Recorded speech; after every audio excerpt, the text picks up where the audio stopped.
Студенттер біз өткен сабақта шешендік сөздер және олардың мазмұндық құрылымына қарай түрлері қалай бөлінеді деген сұрақтарға жауап іздедік және сол бойынша тақырып өттік, иә? Ал енді біз бүгін үй тапсырмасын кубизм әдісі бойынша сұраймыз. Яғни шешендік сөз, оның жанр тұрғысынан мазмұндық құрылымына қарай қалай бөлінеді, жалпы ғалымдар оларға қандай классификация жасады, сол сұрақтарға кубизм әдісі бойынша жауап беретін боламыз.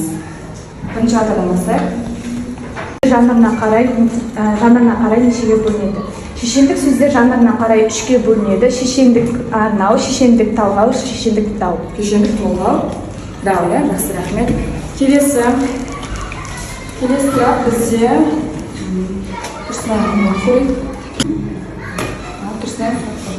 шешендік сөздер жіктеу мазмұнына қарай қалай жіктеледі?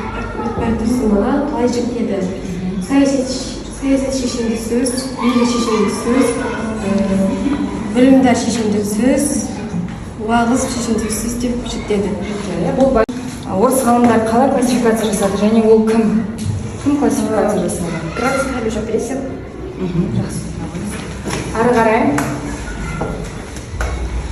Орыс ғалымы Гран Захарович Апресян шешендік сөздерді академиялық ғылыми тұрғыдан қалай қарастырды? Әлеуметтік саяси шешендік сөздер, сот ісінде қолданатын шешендік сөздер, діни қолданатын шешендік сөздер, әлеуметтік тұрмыстық шешендік сөздер. Жақсы, рахмет. Жақсы студенттер, үй тапсырмасына толық жайын етесіздер.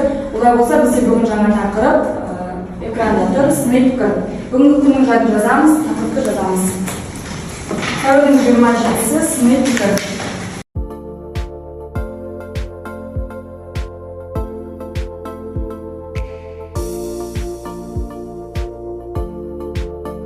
Мұқият қараймыз, тыңдаймыз. Сыни пікір.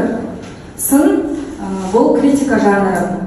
Яғни жаңадан шыққан көркем туындыға, әдеби туындыға, ғылыми еңбекке, қолөнер дүниелеріне, театрдағы қойылымдарға, кинотуындыларға, музыкалық концерттерге, теледидардағы түрлі бағдарламаларға олардың құрылымын бағалап, сараптап, сынап баға беру.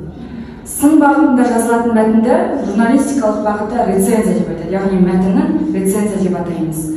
Сынның негізгі 4 түрі бар. Сынның негізгі 4 түрі, оның біріншісі сыни пікір студенттер негізгі формасына, құрылымына қарай 4-ке бөлінеді.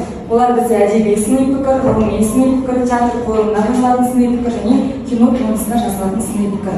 Әдеби сыни пікір қандай мақсатта жазылады? Яғни көркем шығарманың мазмұндық құрылымы, жанры, автордың айтқысы келген ойы, кейіпкердің тілі, шығармадағы портрет, пейзаж және көркемдік тәсілдер қарастырылады.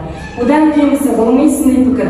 Ғылыми сыни пікірде ғылыми еңбектегі жаңалықтың дәлдігі, ол жердегі анықтамалардың, терминдердің тура мағынасында қолданылуы, фактілердің молдығы, статистикалық ақпараттың анықтаманың толық болуы суреттеледі, көрсетіледі. Әрі қарай театр қойылымына жазылатын сыни пікір. Қойылым қойылғаннан кейін қойылымдағы көтерілген тақырыптың қоғамшыл өзектілігі қарастырылады бұл жерде. Актерлардың ойнау шеберлігі, сахнаның мәдениеті, дыбыстау режимі ол жердегі және де актерлардың сценарийді жаттау қабілеті және образға кіру қабілеті толығымен қарастырылады. Осы сыни пікірде жазылады. Одан кейінгісі кино туындысына жазылатын сыни пікір. Яғни кинофильм жарыққа шыққаннан кейін бұл туындыға, кино туындысына жазатын сыни пікірде бұл жерде режиссердің, сценарий автордың айтқысы келген ойы, киноның жанры, актерлардың ойнау шеберлігі және де әрбір киноның өзінің бояуы болады, өзінің сазы болады, музыкалық құрылымы болады, дыбыстауы болады. Соның барлығы толығымен осы кино туындысына жазылатын сыни пікірде жазылады, анықтамаға дәлел. Енді тақырып түсінікті болса, біз әрі қарай тапсырмалар орындауға көшеміз. Кестемен жұмыс ол бізде экранда және де тақтада көрсетіліп тұр. Бұл жерде қараңыздар, сыни пікірдің біз жаңа тақырып барысында 4 түрлі формасы бар екендігін айттық. Сол әрбір сыни пікірдің өзіндік ерекшелігі қандай? Және де аталған 4 сыни пікірдің бір-бірінен ұқсас жағы бар. Ортақ ұқсастығы қандай? Соны жазатын боламыз. Әдеби сыни пікір туралы кім айтады? Нақсайдана. Әдеби сыни пікір жалпы көркем шығарманың идеясы, сонымен қатар оның көзқарасы, автордың көзқарасы, әрі кейіпкерлердің әдісін талқылайды. Жақсы, шыға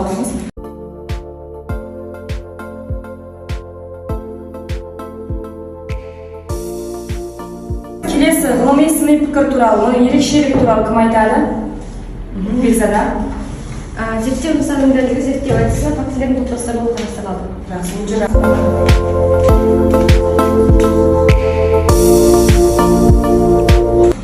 Келесі театр туындысына жазылатын сыни пікір. Ағылен. Театр сынының пікірі жеке спектакльге арналған лицензиялар мен актерлер, режиссерлер мен театр суретшілерінің өнерлері хақында жазылады. Өте жақсы.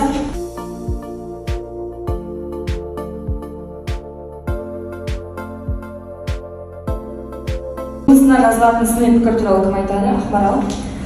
Кино туындысына жазылатын сыни пікір киноның жанрын қарастырады, кино автордың, сценаристтің, режиссердің айтқысы келген ойын қарастырады.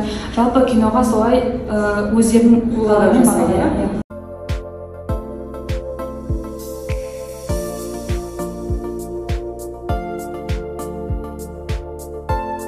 Аталған сыни пікірдің 4 нұсқасының өзіндік ұқсастық жағы бар, сол туралы кім сөйлейді, кім айтады? Айгерім. Сыни пікір жарыққа шығатын еңбектердің кемшіліктерін болдырмау мақсатында кемшін, жетімсіз, қате пікірлі көрсетіле жазылады. Өте жақсы. Айгерім, шығып жазамыз. Қалған студенттер жазылды.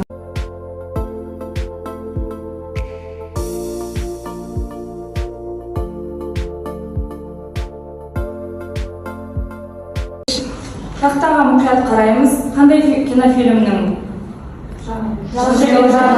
жүрек мың бала, біз бұл туындыны барлығымыз көрдік. Енді жүрек мың бала фильмі туралы, кино туындысына жазылатын сыни пікір туралы жазып, қазір маған бір студент өзінің ойын айтып берсін, сыни пікірін дайындап берсін. Олай болса, студенттер жүрек мың бала кинофильміне кім өзінің сыни пікірін оқиды? Жақсы, Фатима оқи қойыңыз бізде.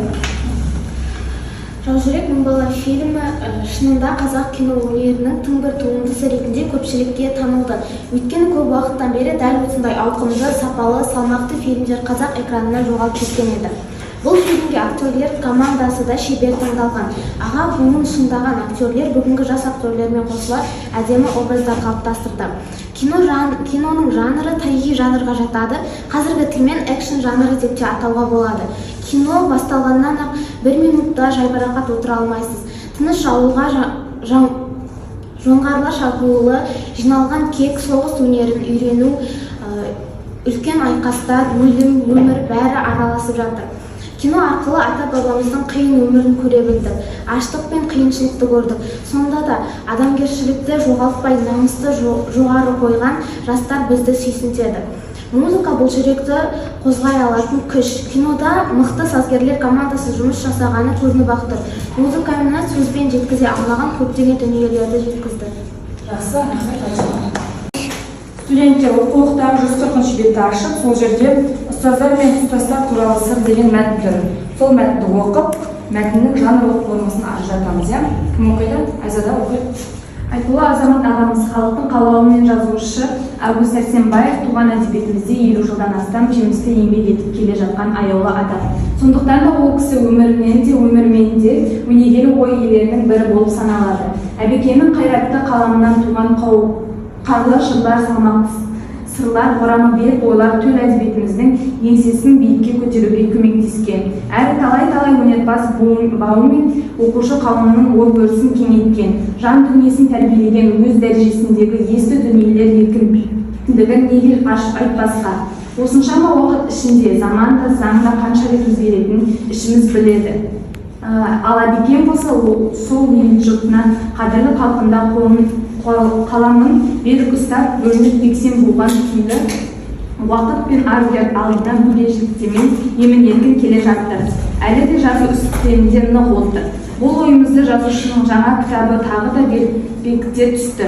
Біздің ойымызша мұнда автор өзінің соңғы 30 жыл төңірегіндегі әдебиет туралы жазған сын мақалаларының басын бекітіп, жұртшылыққа ұсынуды көрсеткен екен. Өте орынды ниет, ізгі мақсат. Жақсы, Айзада оқыған болсаңыз, мәтін қандай үлгіде жазылған?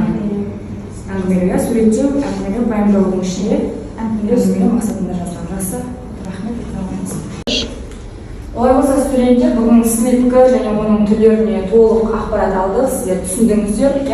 Олай болса, біз бүгін сабақты қорытындылау кезеңіне өтеміз, яғни кері байланыс жасаймыз.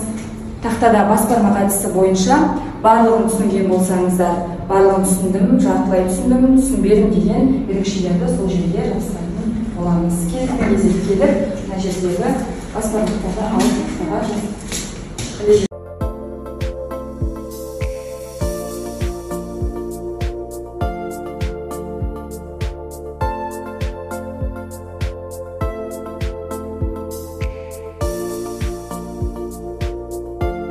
Студенттер сабақты түсінгендеріңізді өздеріңіздің кері байланыстарыңыз арқылы көрдік.